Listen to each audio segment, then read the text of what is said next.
Cuando yo era pequeño, soñaba con tener a mis familiares de Paraguay, Chile y Brasil viviendo todos en un mismo edificio. Pero no era añoranza o distancias imposibles, ya que nos visitaban seguido en Buenos Aires. Creo que era un poco eso de querer más cantidad de la buena calidad.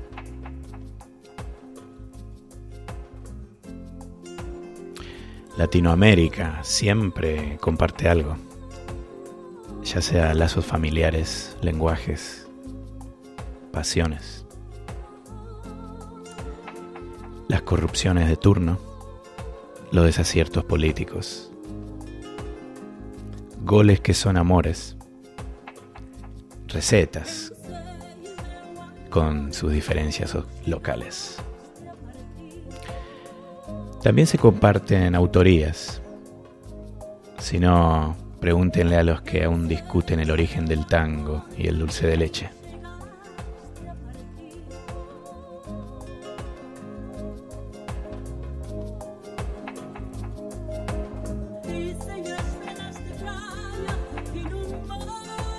¿Tiene Latinoamérica esa unión de la que tanto se habla o las rivalidades futboleras se convierten en nacionalismo y viceversa? Es distinta la perspectiva cuando uno emigra. Afuera de los países en los que crecimos, los que nos une es mucho más fuerte que lo que nos separa. Y los otros latinoamericanos nos recuerdan un poco a la familia.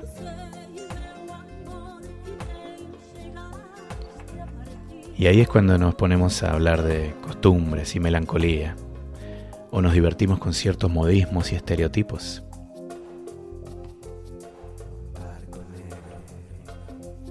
También compartimos generalmente penas políticas, sin estar exentos de otros problemas políticos en los nuevos países en que vivimos.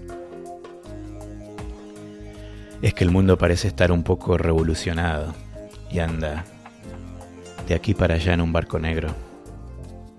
¿O será que sabemos más que antes? Más de una vez escuché el consejo de que en la mesa familiar no se discute de fútbol, religión o política. Pero hoy queremos más cantidad de esa calidad. Esta noche vale la pena pecar.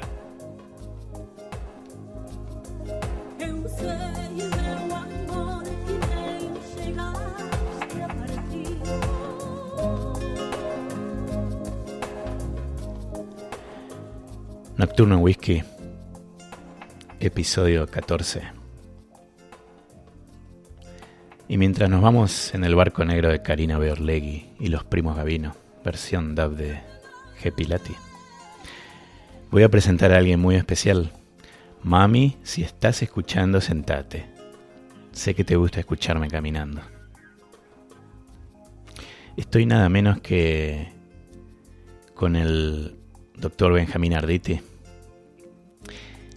Y mientras se me ponen un poco los pelos de punta, les cuento que este experto en teoría política, profesor de la UNAM de México y autor de varios libros, es también un primo con el que no hablo hace tiempo. Otro lujo de la pandemia, este encuentro virtual. Bienvenido. Hola, ¿qué tal, Pablo? ¿Cómo estás? Jodido pero contento. Un Ya placer, sabes. un placer tenerte. Lo mismo, Y digo yo. quiero empezar directamente con un plato fuerte. Y me pregunto si Latinoamérica está condenada al populismo. Tal como lo planteas, suena como si el populismo fuera necesariamente algo negativo. Y eso es algo que queda por demostrar, no podemos dar por sentado eso. Fíjate, para mucha gente el populismo sí, es solamente negativo.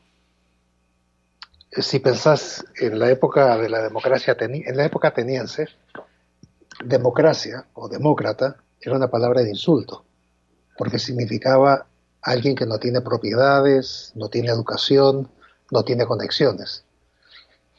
Pero claro, con el auge de la democracia en el siglo XX, particularmente después de la Segunda Guerra Mundial, la democracia se convirtió en algo deseable. Pero empezó a aparecer una palabra que es populismo, que creo que tiene la misma función que tuvo democracia en Atenas, que es la de descalificar a tu adversario. Porque populistas son siempre los otros, no vos. Populista se le acusa al que gasta dinero público sin que esté respaldado por una producción, es decir, que pone a imprimir billetes en el Banco Central, al que dirige de manera absolutamente personalista, al que le importa muy poco las instituciones. Pero si te fijas hoy, Andrés Manuel López Obrador el presidente de México, es definido como populista. Sin embargo, todo lo que ha hecho desde que llegó es tratar de darle consistencia a las instituciones. Por ejemplo, rompiendo con la evasión de impuestos.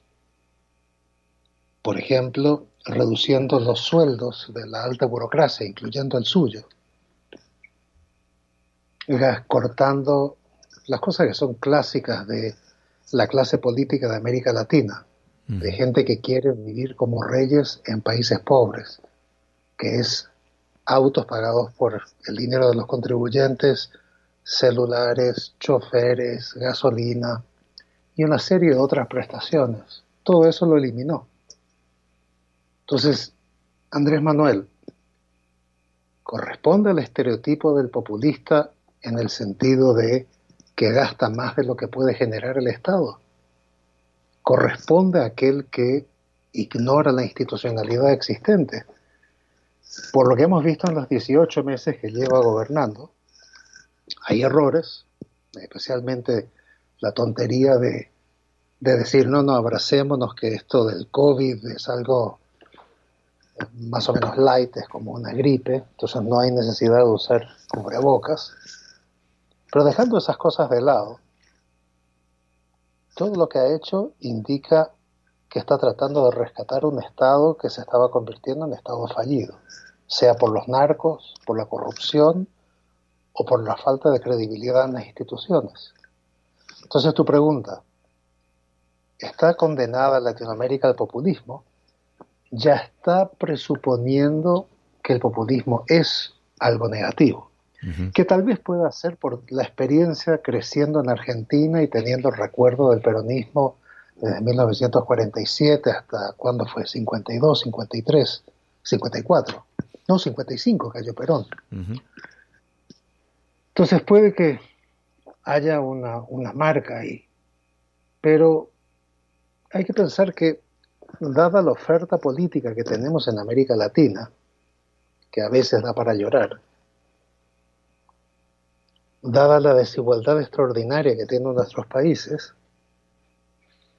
aquellos que hemos a veces descrito como populistas hicieron algo para reducir la extraordinaria desigualdad que hay en nuestras sociedades. Ahora, también hay gente que la literatura ha definido como neopopulista, por ejemplo, el expresidente Menem en Argentina, que rompe por completo con la concepción tradicional del populismo. Este era un reformista neoliberal que fue definido por la literatura como un populista.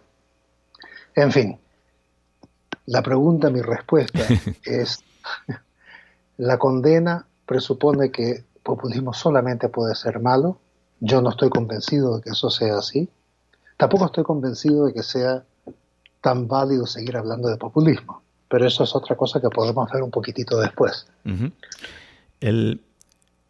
Los movimientos de indignados, como en España, en Puerto Rico, Estados Unidos, ¿cómo se sostienen para que surjan de allí nuevas acciones y no quede todo en la protesta? Tenemos 3, 4 minutos para la respuesta. Déjame. A ver, la primera reacción de la gente es algo como la ocupación de Wall Street, el Occupy Wall Street, Ujú. o la ocupación de Plaza del Sol en España, no sirven para cambiar al mundo porque son protestas sin propuestas. Hay mucho de verdad en eso, pero creo que hay también una necedad de aquellos que hacen política institucional que no están viendo cuál es la función real de estos movimientos como el de los indignados. Toda esta ola de protestas que arranca con la ocupación de Plaza Tahrir en el Cairo, Egipto, en 2011, y todo esto que hemos visto a lo largo de la década, son movimientos que lo que buscan es cambiar la conversación. En vez de decir de que son movimientos sin propuestas, es decir, protestas sin propuestas, ¿por qué no damos vuelta la lógica esta y decimos que la función que tienen los indignados es modificar los términos del discurso político de lo que se puede hacer o lo que no se puede hacer? Y la función que tienen los movimientos más establecidos es hacer los planes o diseñar las políticas acerca de cómo vamos a cambiar el mundo. Tradicionalmente todos los movimientos rebeldes partieron con un muy sencillo de no más de esto, ya basta. Y fueron entendiendo por el camino qué es lo que querían hacer. El movimiento de resistencia a la guerra en Vietnam, el movimiento que nació en mayo de 68 en París, de la protesta estudiantil, carecía de un programa. Las cosas se fueron discutiendo en asambleas y muchas veces fueron retomados por partidos políticos, por organizaciones sociales, por el pensamiento social, etc. Entonces, para mí, los movimientos del tipo indignados ni siquiera deberíamos verlos como movimientos, sino que decir que son insurgencias. Ellos quieren cambiar al mundo, pero son otros los que construirán el mundo que viene. Para mí están condenados a desaparecer y ser absorbidos dentro de aparatos que pueden ser creados por ellos mismos o que pueden ser parte de organizaciones ya existentes. Uh-huh. ¿Cómo se enseña política en universidades politizadas como la UNAM o la UBA en Buenos Aires, en donde hay militancia diaria, pintadas, tomas, comisiones estudiantiles? Se vive la política a veces diariamente en algunas de sus departamentos y escuelas. Es divertido y al mismo tiempo a veces puede ser frustrante. Pero la politización que hay en universidades como la de México y en la UBA es muy diferente. En la UBA hay una politización que responde a partidos políticos que compiten en la política nacional. Uh-huh. Tenés Franja Morada, tenés los peronistas, tenés todos esos en la UBA. En México no. En México hay una presencia de movimiento estudiantil donde los miembros pueden ser parte de organizaciones partidistas, pero no es eso lo que los define. La segunda gran diferencia es la militancia o el activismo estudiantil en Argentina y en México, es que en Argentina vos tenés una estructura de representación estudiantil que puede llegar a acuerdos vinculantes con las autoridades. En México no. No existe la institución de centro de alumnos, de federación estudiantil, etc. Entonces eso hace que la forma del activismo sea diferente. Es mucho más focalizado, mucho más disperso, no necesariamente reconocidos en términos de, sí, fulano, sutano son parte de tal partido, esta otra persona es parte del otro partido. No es imposible dar clases así. Lo que no puedes hacer es tomar partido como profesor, pero tampoco deberías tener que callarte. El activismo más fuerte de los últimos, te diría, 3 años en las universidades mexicanas ha sido de una nueva ola de feminismo que está respondiendo a un drama. No sé las estadísticas de otros países, pero hay una cantidad extraordinaria de feminicidios que ocurren en México. Uh-huh. El acoso sexual en los medios de transporte es algo cotidiano que tienen que enfrentar a mis alumnas, y no hay una sola que no haya dicho de que ha sido acosado por lo menos una vez. Es difícil pasar de lo que acabas de decir a tomar whisky, ¿no? El, Salud. um, sí, vos has tenido una experiencia por un tiempo en Escocia y me gustaría, yo sé que te estás en este momento recuperando y no vas a tomar esta noche, voy a tener que tomar solo. Lo siento. Pero, pero, pero mientras yo presento un minuto y hablo de lo que voy a tomar, sabiendo lo que a vos te gusta tomar, voy a tomar algo, tratar que sea parecido así, y hacer de cuenta que tomamos juntos. Pero me gustaría que me cuentes un poco lo que hiciste en Escocia y creo que es interesante también saber si en el día a día o los fines de semana es verdad ese mito de que los escoceses viven en whisky, ya sea por gusto o por orgullo nacional, o en realidad también se ven cervezas, vinos, o lo que se toma en el resto del mundo. Pero empecé contando, si querés, lo que hiciste en Escocia. Mira, fuimos a Escocia porque mi mujer ganó un concurso para ser profesora de tiempo completo en la Universidad de St. Andrews, que es un pequeño pueblo de unos 20.000 habitantes a una hora al norte de Edimburgo, en la costa, que se caracteriza por ser la cuna del golf, un deporte que no va conmigo, pero es una especie de meca donde mucha gente va a jugar. De hecho, hay botellas especiales para los links, el golf, St. Andrews y todo eso. No lo dudo. Nosotros vivíamos a una cuadra de los Link. El lugar era precioso. De hecho, en una playa larguísima de St. Andrews, se filmó la carrera de una película llamada Carrozas de Fuego de los años 80. Uh-huh, por supuesto, música de Vangelis. Sí, simulando que era, si no me equivoco, Kent, pero encontraron de que esa playa, que tenía un ancho de, no sé, unos 200 metros de arena por unos 4 kilómetros, era ideal para hacer las escenas de entrenamiento. Uh-huh. La ciudad era interesante. Ella tenía el contrato que empezaba y a mí me tocaba mi año sabático, que Claro. te permite tomar un año que te mantiene en tu sueldo y te dedicas a investigar allá. Claro. ¿Y te encontrabas con investigadores que decían tomemos whisky o te fuiste enganchando con el whisky ahí o ya de antes? Los escoceses son un país completamente diferente al Reino Unido. Reino Unido es una colección de países y los escoceses son muy especiales. Uh-huh. Lo primero que uno descubre al llegar ahí es que no encuentra el Union Jack o la bandera del Reino Unido. Todo lo que se ve es la bandera de St. Andrews, que es la bandera escocesa. Lo segundo que te llama la atención es que parecen ser los latinos del Reino Unido. Son muy conversadores, muy simpáticos, muy cálidos, corporales, incluso de darte la mano, muchas veces abrazos. Y lo tercero que llama la atención para alguien como yo que creía saber algo de whisky, es que llegas a un bar y el bar, los mejores whiskies allá son siempre los de malta sencilla, o sea, una sola malta, single malt. Sí, single malts.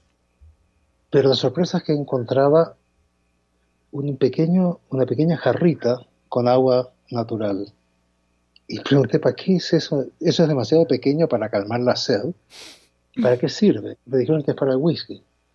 Cosa que entré en shock, porque cuando yo tomaba single malts en Paraguay, lo tomaba solo, sin hielo, sin nada, porque había que gozarlo. Uh-huh. Y ahí me rompieron ese mito, me explicaron que la función del agua, para cada shot de whisky, uno coloca no más de medio dedal de agua. Uh-huh. Su función es disipar los gases de alcohol, claro, de manera de que abrir el whisky, poder gozar lo que es el aroma y saborearlo mejor, sin estar, ¿cuál es la palabra? Yo recomiendo a veces ir, aunque parezcamos borrachos profesionales, ir con un gotero a eventos de whisky en el bolsillito. Esos goteros que parecen como para como para medicina para el estómago. Sí, sí, sí. Pero sí, es verdad, y es interesante lo que decís.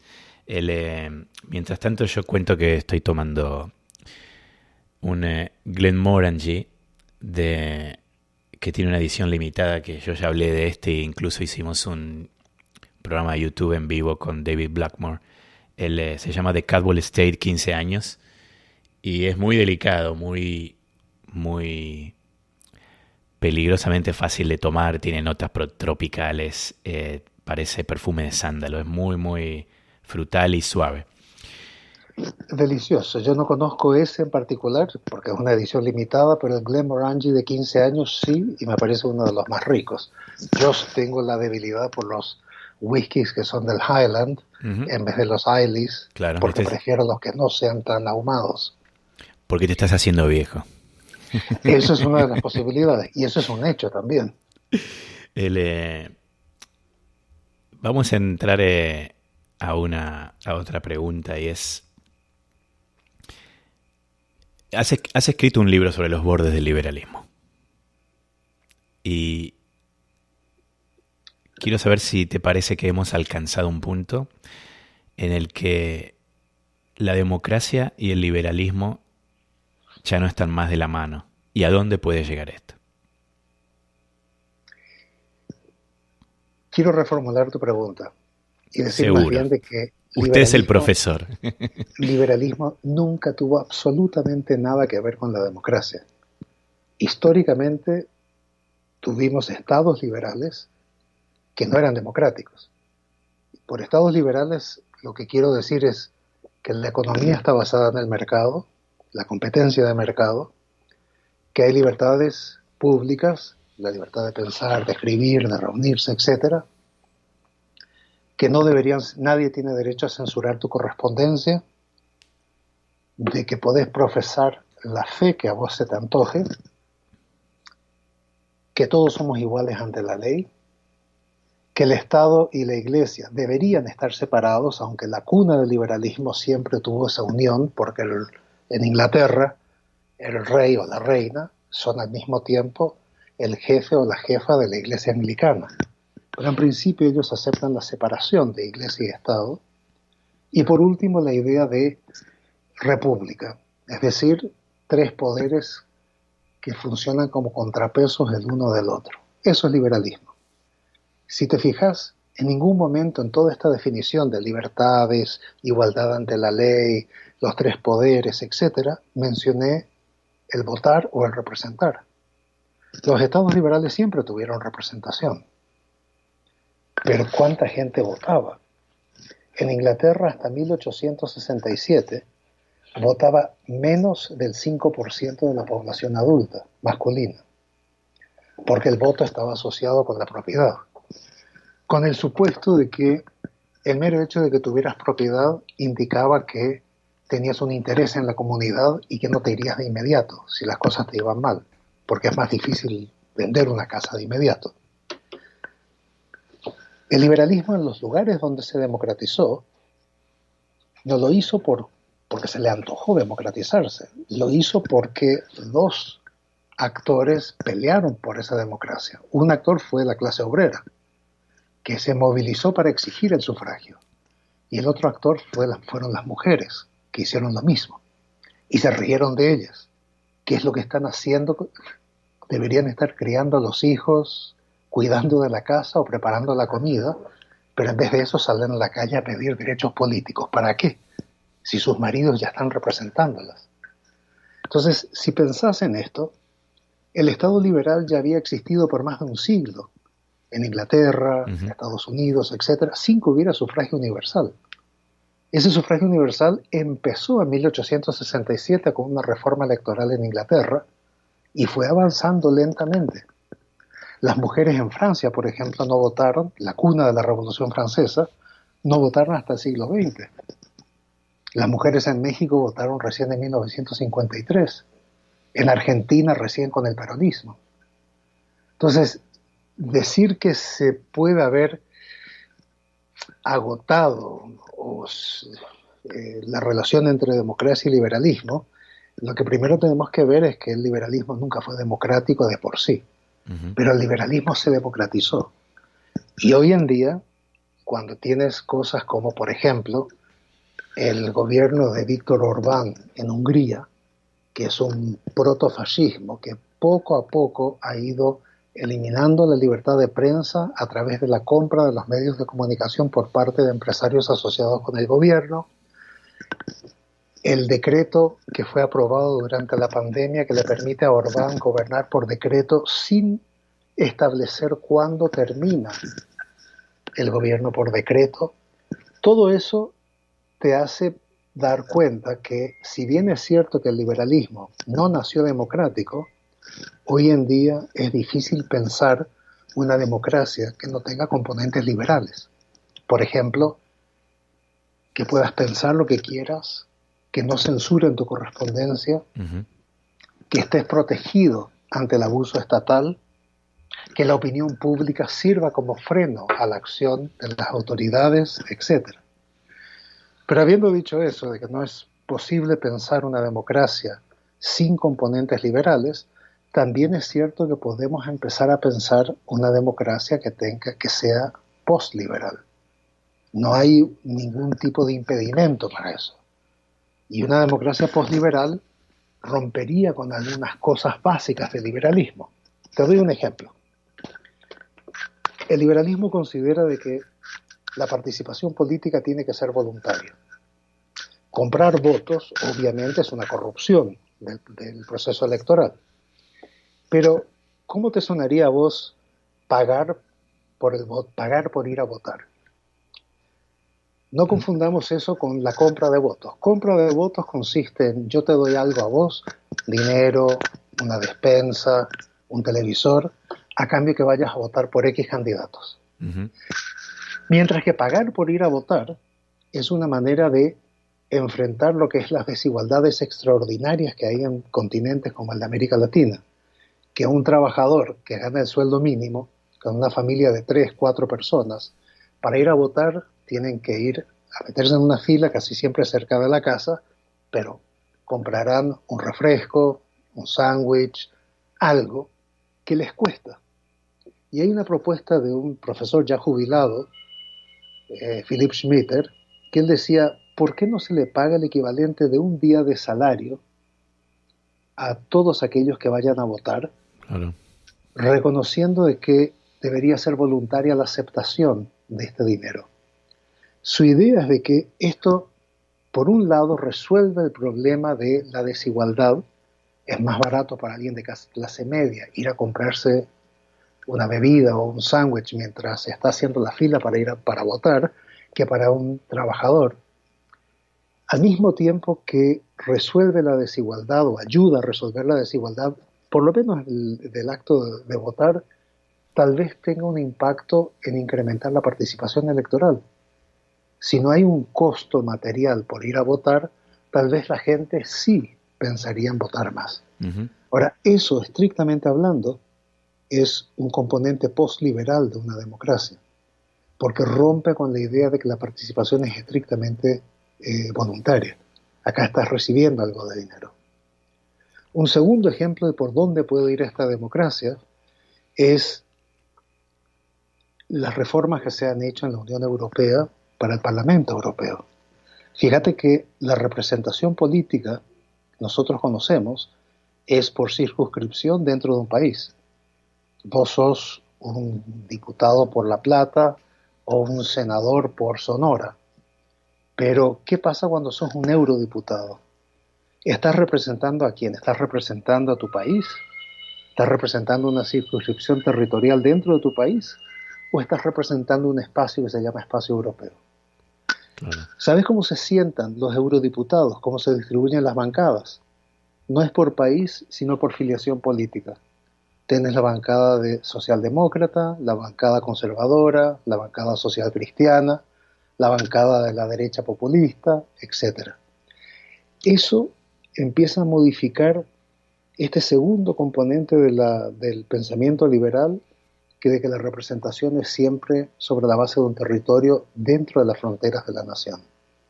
Entonces, fíjate que hay mucho para juzgar en los cambios que han estado ocurriendo. Esto no es ciencia ficción. Son cosas que ya estamos empezando a ver. ¿No te parece? Sí, totalmente. De hecho, eh, lo que yo mencionaba antes de que el mundo está un poquito revolucionado y en la pregunta de antes me refería también un poco a estos presidentes elegidos democráticamente que se pueden convertir un poco en totalitarios. Eh, y me preguntaba, tratando de poner el ángulo en la pandemia, ¿cómo puedes explicar si es algo de gobierno o cultural de la gente o mixto, de cómo explicamos la diferencia en casos o muertes cada millón de habitantes de COVID entre un país como México, que está arriba, y un país como Paraguay, que está bien abajo en el puesto de afectados? Dos países que conoces muy bien. Mira, lo de Paraguay a mí me sorprende por la incompetencia generalizada que han tenido los últimos gobiernos.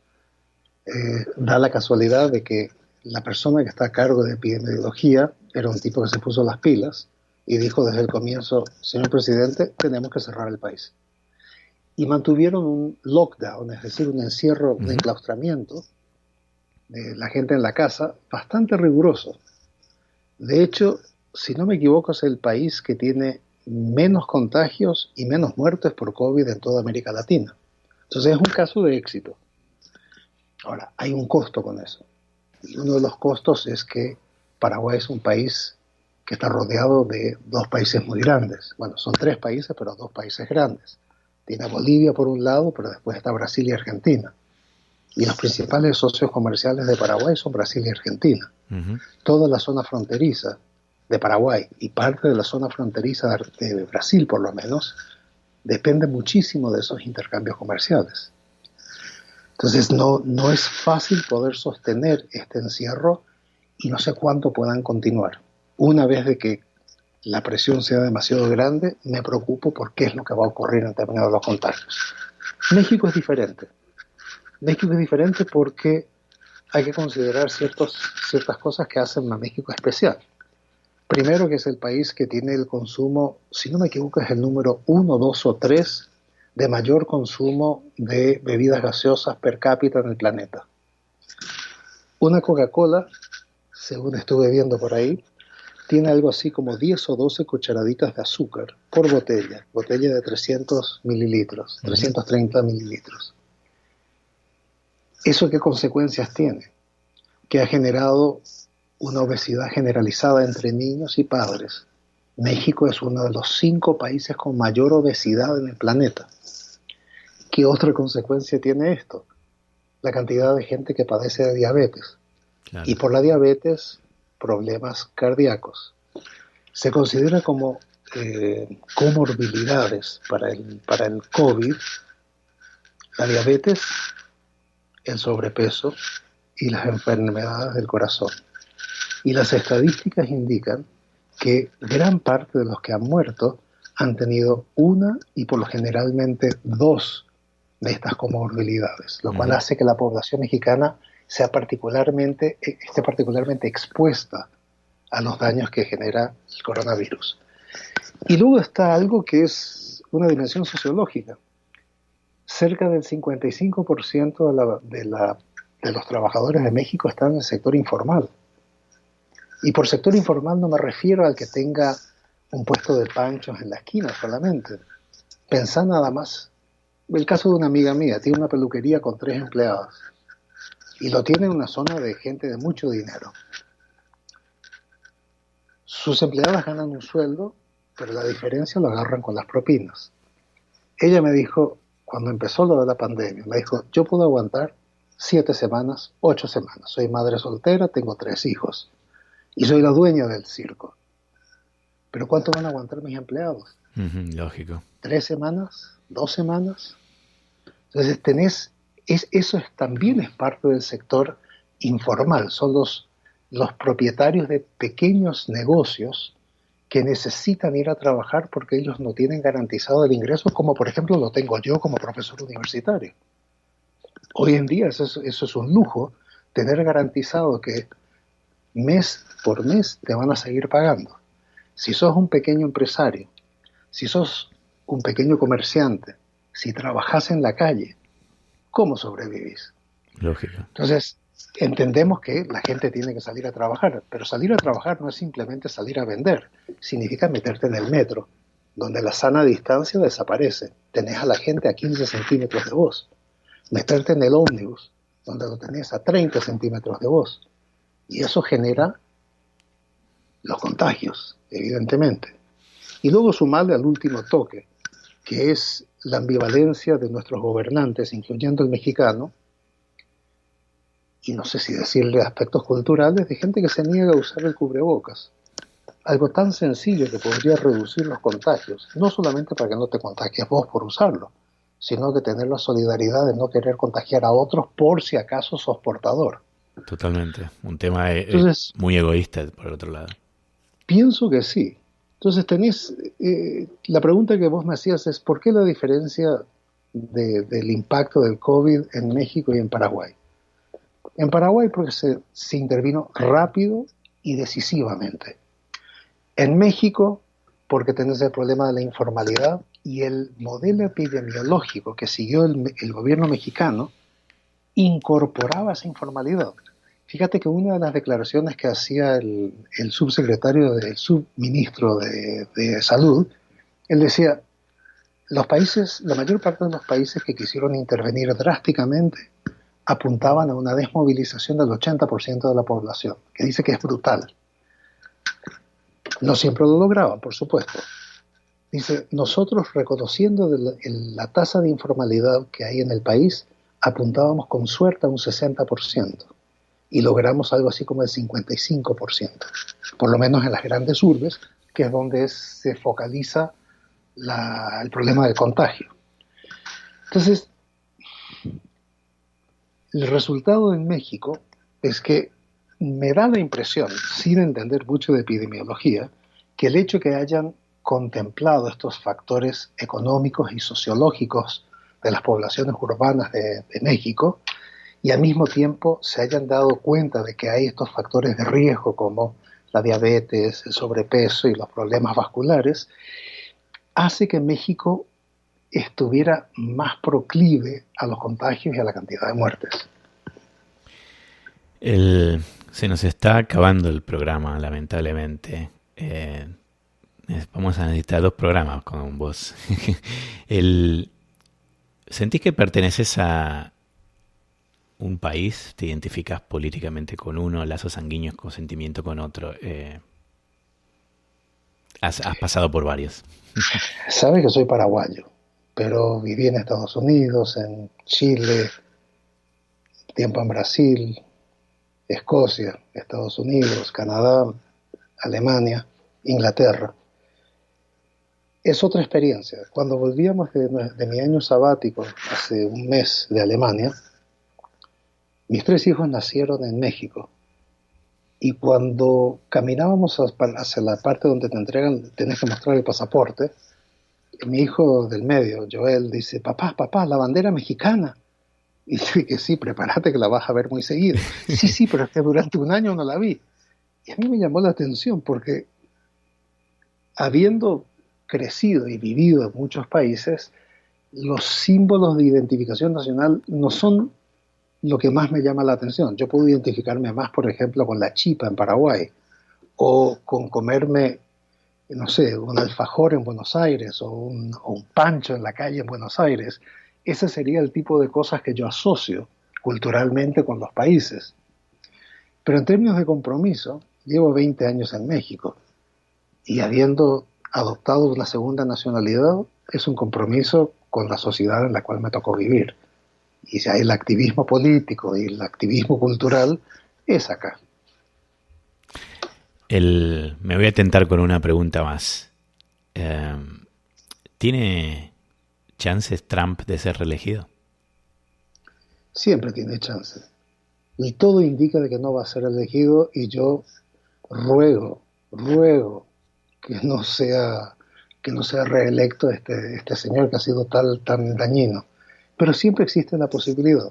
Yo sigo asombrado de que haya A pesar de la caída en su popularidad e intención de voto, sigo impresionado que haya un 40% de la población que está dispuesta a votar por él, haga lo que haga, diga lo que diga. Y estoy impresionado de que cerca del 85% de los electores republicanos siguen estando dispuestos a votar solamente por Trump. Eso me da la idea de que el Partido Republicano implotó y se convirtió en la comparsa de un bufón.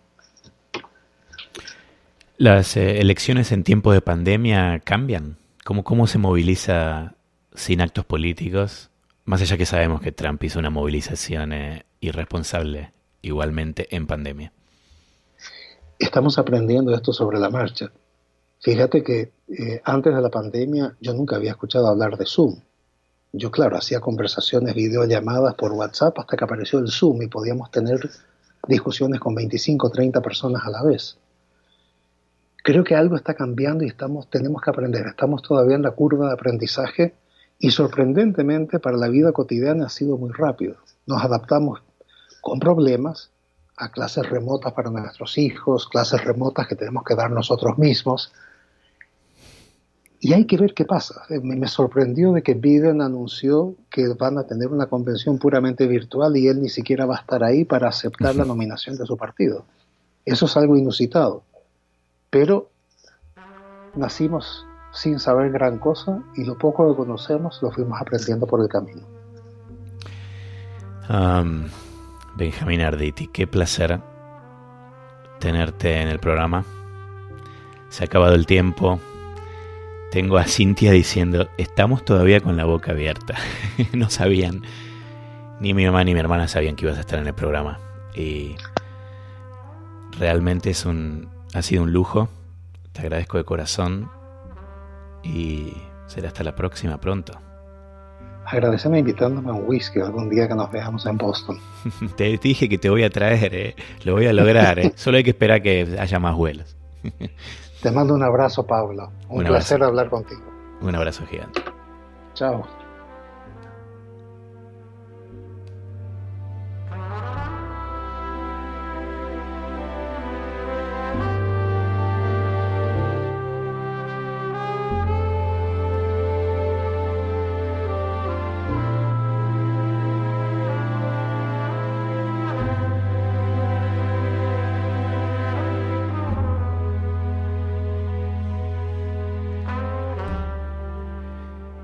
Y se fue nomás.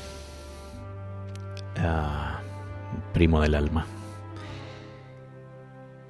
Semana que viene tengo a Hernán Padial de Whisky en Buenos Aires. Bien whiskera va a ser la charla.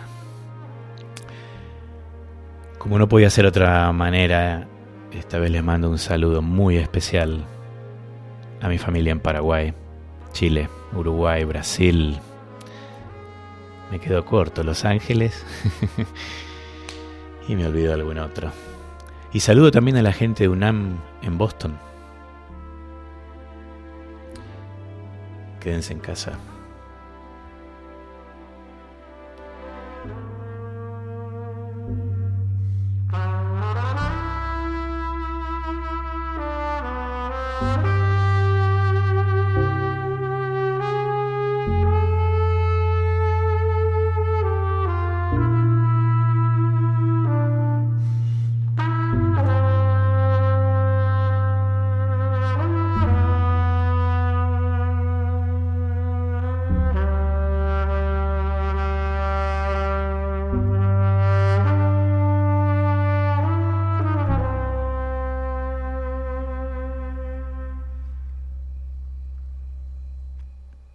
Era la gran cortina de Joe Foley.